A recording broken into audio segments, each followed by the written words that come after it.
Inilah keseharian Mama Gita Abola dan Bapak Yunus Taruh yang pekerjaan mereka adalah penjahit. Setiap hari mereka menerima pesanan dari masyarakat Kabupaten Alor, terkhususnya masyarakat seputaran Kecamatan Teluk Mutiara. Bahan yang mereka gunakan adalah kain tenun khas Kabupaten Alor dari beberapa suku. Dengan pekerjaan ini, mereka mencukupi kebutuhan sehari-hari, menyekolahkan anak-anak mereka untuk mencapai masa depan yang lebih baik. Dari mereka, kita banyak belajar bagaimana untuk menghadapi kehidupan ini. Oleh karena itu, kami, Komunitas Sumber Bakri, berkesempatan mewawancarai Mama Gita Abola dan Bapak Yunus Taruh untuk bisa mengetahui lebih jauh bagaimana perjuangan mereka, keluh kesah mereka, dan harapan mereka ke depan. Oleh karena itu, tetap ikuti kami, jangan lupa like, komen, subscribe, dan aktifkan notifikasi loncengnya, dan share sebanyak-banyaknya. Salam KOB.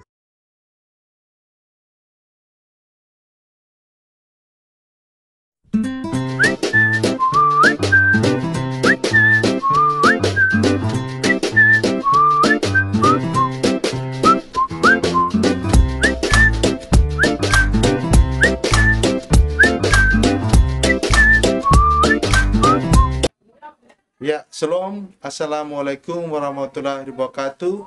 Salam sejahtera buat kita semua. Bapak Mama, kakak adik pemirsa yang berbahagia, pada hari ini kami Komunitas Sumber Bakri hadir di Desa Motombang, dan juga pada sore hari ini sudah berada di depan kita Mama Gita Abola yang biasa kita panggil atau kita sebut Mama Nenek. Ya. Kita lihat senyumannya saja sudah menunjukkan bahwa beliau orang semangat dan orang sangat luar biasa. Pada hari ini, Komunitas Sumber Bakri sudah bisa diberikan waktu dan kesempatan untuk bisa bertemu beliau. Beliau adalah seorang juga tokoh agama dan juga seorang ibu rumah tangga sekaligus penjahit yang cukup terkenal di Kabupaten Alor, sehingga menjadi inspirator buat kami, Komunitas Sumber Bakri Peduli Pindang, untuk hadir dan diskusi, bershare, berbagi dengan beliau, untuk menjadi inspirator buat semua orang yang ada di Kabupaten Alor, khususnya para pencari kerja, bahwa penjahit bukanlah pekerjaan hina, tapi dengan penjahit kita bisa mengembangkan diri dan membantu banyak orang. Ya, Shalom. Ya, luar biasa hari ini dalam suatu kondisi yang sejuk, mendung setelah hujan, kita bisa bershare dan berdiskusi bersama Nenek untuk mencari tahu pengalaman beliau sampai menjadi seorang penjahit yang luar biasa pada hari ini. Karena itu kami Komunitas Sumber Bakri ingin mengetahui sejak kapan Mama Nenek memulai untuk menjadi seorang penjahit dan alasan kenapa menjadi seorang penjahit. Silakan. Baik, terima kasih. Saya awalnya itu saya bukan sekolah menjahit, tapi saya tamat SMA terus pergi kuliah. Pergi kuliah 2 tahun karena ada kondisi saya sakit-sakit, jadi saya ambil keputusan dengan orang tua untuk berhenti kuliah. Setelah pulang beberapa bulan di rumah itu saya merasa sepi, tidak ini toh, jadi saya bilang pas kebetulan ada mesin jahit, saya langsung bangun komunikasi dengan bapak bagaimana saya mau ikut kursus menjahit. Jadi saya begitu orang tua mau, langsung saya menjahit 4 bulan. 4 bulan di situ guru saya langsung dikasih saya motivasi, Nona, kalau mau jadi seorang penjahit harus berani, itu saja. Jadi ketika mau gunting itu harus berani, tidak boleh takut. Kalau takut, ragu, sabar dulu supaya jahitan tidak rusak. Jadi itu yang menjadi motivasi saya sampai saya bisa ada keberanian untuk mau mencoba jahit satu baju. Di situ saya coba terus, ada sedikit kendala tetapi saya tidak berhenti sampai situ. Saya terus belajar. Begitu ada dengar ada kursus menjahit di mana, dari desa ada ini atau dari kelurahan, saya bawa diri, saya tawarkan bagaimana saya juga mau ikut pelatihan. Begitu jadi sampai ya sekitar 6, 7, 8 ya instruktur. Saya belajar menjahit sampai sekarang dari sekitar tahun 98. Akhirnya sampai sekarang saya sudah ya cukup dikenal juga di Kabupaten Alor. Begitu Pak Budi. Luar biasa. Jadi dari tahun 98, kalau sampai 2022 hari ini berarti sudah hampir 30. Iya, tidak lah, sekitar Tiga- 20-an. 30-an. Iya, 34 tahun. Iya. Atau 24. Ya juga berarti mama nenek sudah bekerja melayani sebagai seorang penjahit selama 24 tahun. Luar biasa. Itu umur orang dewasa. Dan kalau mau dilihat dari pengalaman, makan asam garam, tantangan, dan masalah, pasti akan terus menjadi bagian dari proses tanggung jawab dan pekerjaan sebagai seorang penjahit. Karena itu kami ingin mengetahui juga apa menjadi cerita yang menjadi pergumulan mama nenek berkaitan dengan hambatan, masalah, tantangan selama menjadi seorang penjahit. Ya, baik. Selama saya menjadi penjahit memang banyak, kalau menyangkut masalah hambatan itu banyak. Itu tetap ada saja karena namanya kita berurusan dengan manusia toh. Dengan orang tuh ada saja yang mereka ini, tetapi tetap kita harus sabar. Itu kuncinya sabar. Kalau kita mau maju, kita mau hasil kita baik dan dikenal banyak orang, harus sabar. Karena kita menjahit ini kalau tidak sabar, hasilnya tidak akan bisa memuaskan. Karena ini tingkat kepercayaan orang. Jadi sabar itu penting supaya kita bisa maju. Ada yang pernah datang bawa pesan kain untuk pakaian tapi tidak sempat atau tidak pernah datang ambil. Ada yang orang sudah datang, kita sudah bicara niat harga, sudah deal, mereka janji besok datang, kita juga harapan bahwa saya sudah siap untuk besok terima jahitan, terima borongan. Kalau mereka datang janji tapi pergi tidak datang lagi, tapi itu juga kita anggap bahwa mungkin bukan nggak punya rezeki begitu. Karena mungkin karena harga mereka tidak mau atau apa aja tidak tahu. Tapi kadang atau ada lagi juga yang kita sudah jahit, mereka janji bilang besok ambil, tapi mereka tidak datang ambil besok, bahkan 1 minggu atau bahkan sampai mereka lupa. Nanti kita kasih informasi baru datang ambil. Begitu juga kita tetap sabar. Maksudnya kita tetap bangun komunikasi supaya kita jangan putus dengan pelanggan. Karena kita kita cari pelanggan, kita harus bersahabat dengan orang supaya kita walaupun dalam hati kecil kita ada rasa kecewa, tetap kita harus ini, karena itu sudah kita punya pekerjaan. Kita berusaha dengan orang jadi begitu. Bagaimana ini memenuhi kebutuhan untuk jahit? Karena paling penjahit itu kebutuhan benang, kebutuhan kain, dan sebagainya. Apakah dalam perjalanan selalu terpenuhi atau dalam perjalanan selama 24 ini selalu kadang-kadang juga pada saat orang mau butuh cepat karena kendala kebutuhan kain dan benang berkurang? Ya betul sekali. Karena kita di Alor ini kita mau lihat toko kain memang tidak ada, kurang. Jadi kalau kadang kita mau orang suruh minta jahit, bawa kain datang, kita cari furing yang sesuai dengan kain juga kita cari di toko tidak dapat. Kita harus pesan di Kupang dulu, begitu juga benang tidak sesuai. Tetapi kita harus mengaku dengan pelanggan supaya mereka tidak kecewa, karena ada pelanggan yang lebih teliti lagi tuh. Kalau dong punya jahitan tuh kain seharusnya dalamnya juga harus sama persis dengan ini, benang juga begini. Jadi dengan kita punya kekurangan di sini, namanya Alor punya kekurangan, begitu sudah di toko tidak jual sesuai dengan kain atau benang, kita harus jujur dengan kita punya pelanggan. Mama ini ada jahitan ini, saya sudah pergi cari kain yang sesuai dengan mama punya kain, kebutuhan itu tidak ada. Jadi mama saya ganti begini, mama harus terima, mereka terima. Kalau yang penting kita sudah jujur dan terus terang dengan mereka begitu. Dan memang kita harus keliling Kalabai, kota Kalabai, di toko-toko tidak akan ada itu benang atau kain begitu. Dan saya rasa semua luar biasa. Jadi memang itu menjadi hambatan mama kakak adik pemirsa yang berbahagia. Jadi menjadi hambatan masalah sebagai seorang penjahit ialah pertama masalah benang, masalah kain yang tidak selamanya bisa memenuhi keinginan pelanggan. Yang kedua adalah kadang-kadang juga informasi buat pelanggan juga ketika mau datang pesan harus betul-betul meyakinkan bahwa barang akan diambil. Kemudian dengan janji-janji yang disampaikan juga harus tepat waktu sehingga pekerjaan itu menjadi lebih bermanfaat dan lebih sejahtera karena kedua-duanya sama-sama saling membutuhkan.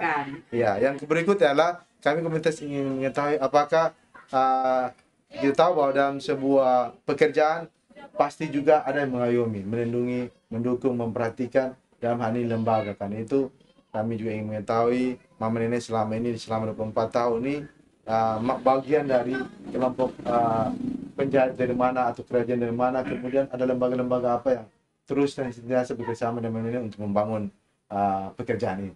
Silakan. Kalau lembaga sih tidak ada. Oh. Kami ini bergerak sendiri. Iya.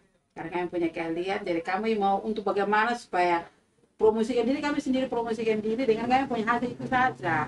Jadi kalau ketika hasil kita baik, mereka pakai aman, nyaman, rapi, dan berkualitas, itu sudah kita bisa terkenalnya di situ.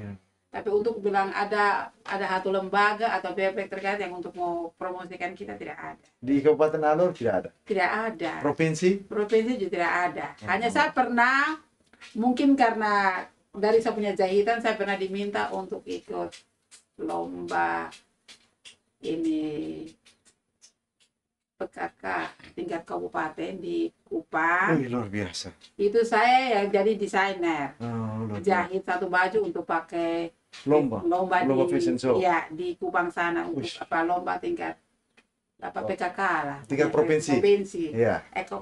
Ya, provinsi ya. Yang diikuti oleh seluruh kabupaten. Iya, seluruh kabupaten di provinsi NTT. Ya, itu. Luar biasa. Itu mungkin karena hasil saya mungkin ya dipercaya oleh orang-orang di kabupaten, akhirnya saya juga hasil saya memang dibawa sampai di sana dan saya juga ikut di sana untuk lomba. Ya, Bapak Mama, kakak adik pemirsa berbahagia, ini adalah salah satu prestasi yang membanggakan buat kita Kabupaten Alor, salah satu anak nona dari Ternate yang sudah membesarkan nama Kabupaten Alor untuk menjadi desainer bagi salah satu peserta fashion show di NTT mewakili Kabupaten Alor. Itu merupakan nilai dan menjadi sesuatu yang dibanggakan. Kemudian kami komunitas dengar juga bahwa kita tahu istri dari Bapak Victor Laskudat, Gubernur Provinsi NTT, orang yang bergerak di bidang busana. Mendengar bahwa Mama Nenek juga membangun jaringan, membangun komunikasi dengan beliau. Kami ingin tahu itu bagaimana sampai seorang Mama Nenek yang ada di Motembang bisa komunikasi dengan beliau yang adalah nomor satu istri dan nomor satu orang Provinsi NTT. Silakan. Itu awalnya dari waktu saya ikut kegiatan, ikut lomba ini di kantor gubernur, di rumah jabatan gubernur. Terus beliau kasih nomor HP, nama YouTube untuk kami bisa ini begitu. Terus waktu tahun berapa ya, Mamto datang kampanye di Alor, yang sekarang beliau jadi anggota DPR. Itu partai apa, Nasdem. Partai Nasdem datang kampanye di desa Motobang sini juga, di kami punya desa sini. Beliau sempat tanya-tanya, pas saya juga ada bawa jahitan juga, hasil kerja tangan saya jahit tas gitu. Beliau sempat tanya, tapi waktu itu memang beliau mau tawarkan suruh saya mau seperti memperdalam lagi untuk sekolah, memperdalam lagi ini menjahit, tapi usia. Beliau tanya usia, ternyata usia saya sudah mungkin menurut ibu Bunda Yuli, usia saya sudah tidak sesuai dengan kriteria. Akhirnya beliau bilang sudah, nanti saya ganti yang lain saja begitu. Iya, artinya bahwa Mama Nenek punya kesempatan, Mama Gita punya kesempatan untuk menjadi bagian dari mempromosikan diri, membantu Mama Laskudat, tapi kemudian kriteria umur menjadi hambatan. Tapi kita tahu bahwa berkat Tuhan akan kasih segala hal. Bahwa umur bukan menjadi alasan untuk Tuhan memberi berkat. Kalau kita melayani Tuhan dengan tanggung jawab sebagai penjahat dengan tulus ikhlas, pasti berkat Tuhan akan terus mengalir. Dan kami tahu bahwa Komisi Umum Wakil ingin juga tahu bahwa tentang harapan dan keinginan selama ini yang belum tercapai dan harapan ke depan sebagai seorang penjahit, sebagai seorang yang punya kontribusi terhadap penyedia pakaian bagi pemakai di Kabupaten Alor. Kami Komunitas Wakil ingin tahu apa harapan Mama Nenek ke depan bagi pekerjaan yang Tuhan sudah berikan sampai hari ini. Ya, terima kasih. Kalau harapan saya punya jahitan ini memang cukup laris lah begitu. Jadi dengan hasil saya itu saya bisa menabung. Dan memang saya punya rencana mau sekolah anak, dengan anak punya cita-cita. Jadi saya tetap mengikuti, kalau memang anak saya mau cita-cita mau seperti apa, saya siap untuk mendukung dengan berkat yang saya dapat dari hasil menjahit ini saja. Dan memang ini menjahit ini yang jadi kami punya mata pencaharian sudah begitu. Luar biasa. Ya. Kemudian apa, jangan sampai ada harapan berkaitan dengan kelengkapan alat menjahit atau kelengkapan rumah sendiri atau rumah produksi yang menjadi Iya. impian, sehingga rumah ini menjadi kehidupan keluarga. Ada satu tempat yang dikhususkan di samping atau di belakang atau di mana yang menjadi impian mama nenek, sehingga itu menjadi rumah produksi. Semua orang bisa belajar situ, mama nenek jadi seorang instruktur penjahit dan juga bisa membangun usaha. Mungkin apa ada harapan seperti itu? Memang saya punya ada harapan untuk memperbesar sedikit ke Ya. samping atau ke depan begitu, Oh, supaya saya bisa buka ini, karena memang saya biasa terima orang untuk ini juga, Iya. kayak apa kursus. Oh ya. Biasa terima kursus juga, tapi itu waktu saya tinggal dengan rumah orang tua itu agak sedikit luas, saya terima. Tapi karena sekarang kondisi rumah saya sekarang ini yang ya kurang ini, jadi ada yang tawar untuk mau terima buka kursus, saya belum bisa menerima begitu. Dan memang saya punya harapan ke depan untuk memperbesar ini ruangan, supaya kalau ada ini saya bisa kasih ini lagi. Luar biasa. Siapa yang mau? Luar biasa. Bapak mama kakak adik pemirsa berbahagia, itulah harapan-harapan dan keinginan dari mama nenek atau nama lengkap Mama Gita Bola sebagai seorang penjahit, pengusaha jahit menjahit untuk wilayah Kabupaten Alor di Desa Motombang, yang harapannya adalah ingin memperbesar usaha, ingin mengembangkan usaha. Karena itu pastinya ini menjadi perhatian dari Dinas Perindustrian dan juga Dinas Sosial dan Dinas Keperempuanan untuk melihat ini, dan juga orang-orang yang punya mimpi besar bersama Mama Gita untuk membangun menjadi seorang instruktur penjahit, jahitan, kemudian menjadi mengembangkan usaha ini. Kalau perlu mesin tambah lagi, alat untuk memperlengkapi mesin itu lebih lengkap lagi, sehingga banyak masyarakat tertolong oleh usaha yang Mama Gita atau Mama Nenek lagi pergumulkan. Karena itu berikutnya kita akan, Bapak Mama kakak adik pemirsa yang berbahagia, berikutnya kita akan diskusi lagi khusus buat seorang ahli mesin kapal yang kemudian beralih menjadi seorang ahli mesin jahit, membantu Mama Nenek untuk membangun usaha, memperbaikinya. Karena itu tetap ikuti kami, jangan lupa tekan tanda subscribe, tekan tanda lonceng, tekan tanda like, kemudian berikan komentar, dan jangan lupa memberikan komentar agar komunitas ini tetap membangun dan membantu anak sekolah yang susah dan guru-guru yang susah. Ya, Bapak Mama kakak adik pemirsa yang berbahagia, sekali lagi kami Umar Bakri berwawancara sebagai salah satu pendukung usaha dari Mama Nenek berkaitan dengan mesin jahit. Beliau adalah jurumudi di kapal, tapi sekarang menjadi seorang ahli yang selalu memperbaiki mesin jahit, membantu para penjahit untuk terus bergeliat bersemangat untuk menjahit kain menjadi pakaian. Ya, selamat sore. Sore. Ya, luar biasa. Pada sore hari ini kami bisa diizinkan Tuhan untuk berdiskusi, berdiskusi dan berbagi bersama Bapak Yunus Taruk yang asal dari Toraja, Kabupaten Toraja, Kabupaten Goa, Provinsi Sulawesi Selatan. Ya, yang kami ingin tahu dari komunitas Umar Bakri, bagaimana dari seorang jurumudi sampai menjadi seorang yang mampu memperbaiki mesin jahit. Silakan. Ya, awalnya dulu saya memang di kapal selama kurang lebih 6 tahun. Tahun ya. Namanya kerja di kapal itu ya kadang ada menyenangkan, kadang juga kadang ada rasa ini mau kerja di darat begitu. Ya. Jadi di kapal itu saya sebagai jurumudi Ya.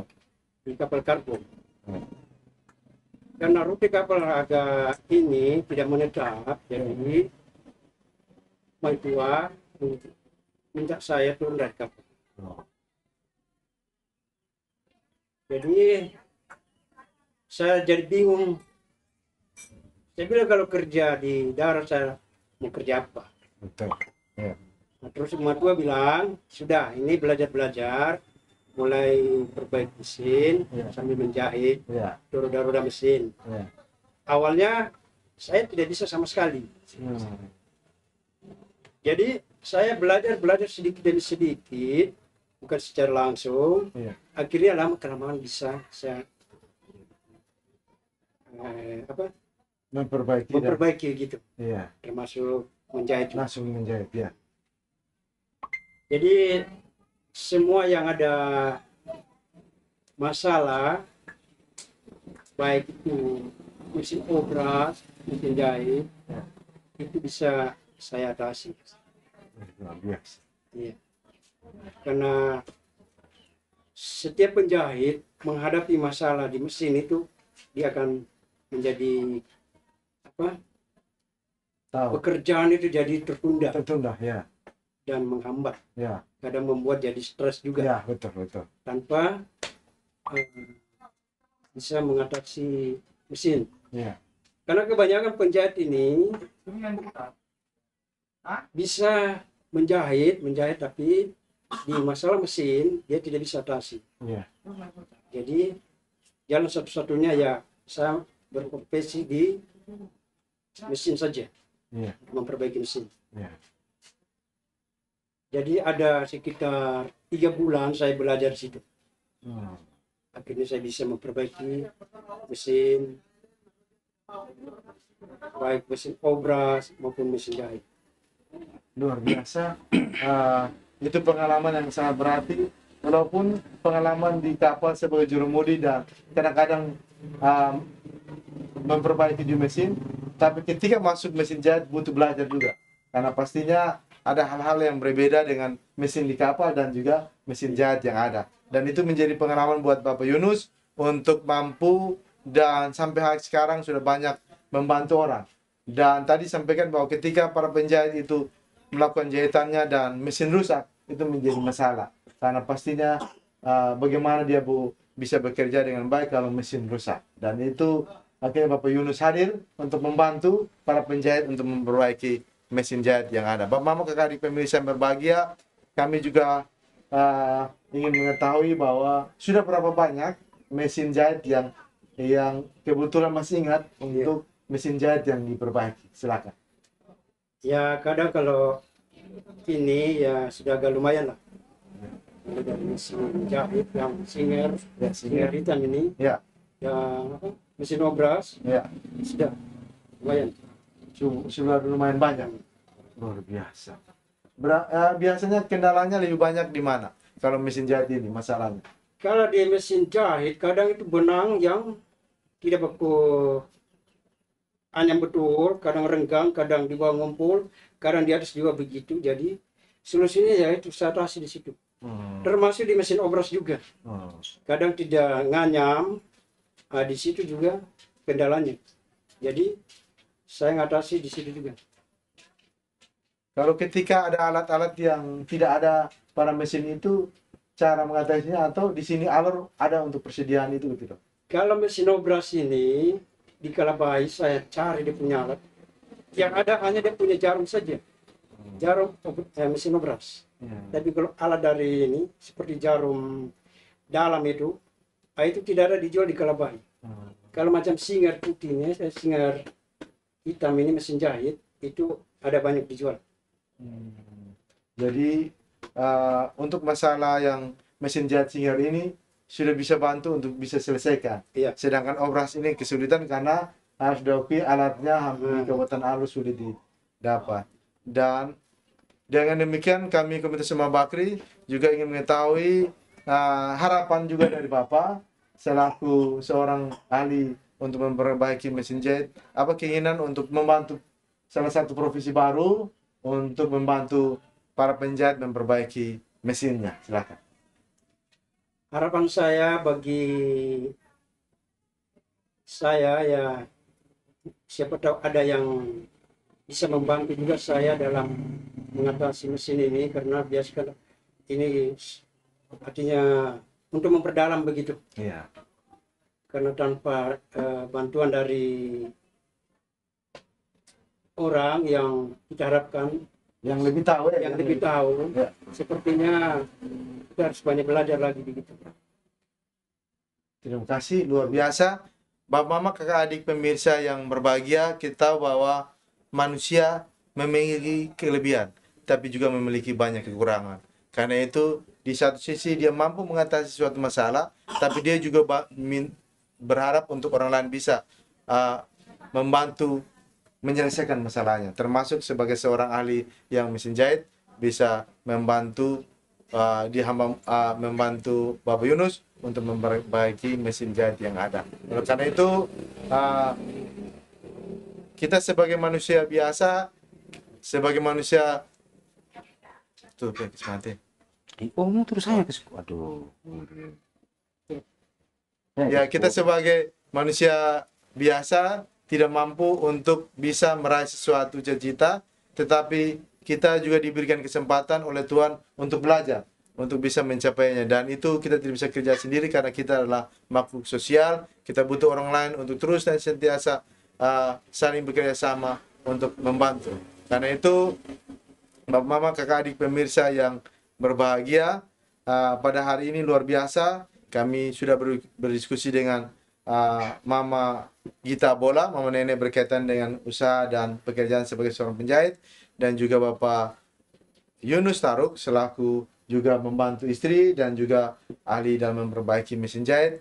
Semoga Tuhan izinkan dua orang ini terus bergeliat dan punya gairah untuk berusaha dan mengembangkan ini sesuai dengan cita-cita dan harapan. Dan salah satu cita-cita tadi adalah anak dari mereka bisa menjadi orang yang luar biasa, mengabdi di bangsa dan negara dan menjadi berkat buat orang lain. Karena itu, jika kita ingin mencari pekerjaan, salah satu bagian yang menjadi inspirator kita adalah menjadi penjahit. Karena penjahit bukan pekerjaan yang mengecewakan atau tidak menjanjikan, tapi kalau kita punya kreativitas, skill, maka semua berkat Tuhan akan beri. Dan tetap semangat. Bapak, terima kasih buat diskusi yang luar biasa, dan salam Umma Bakri.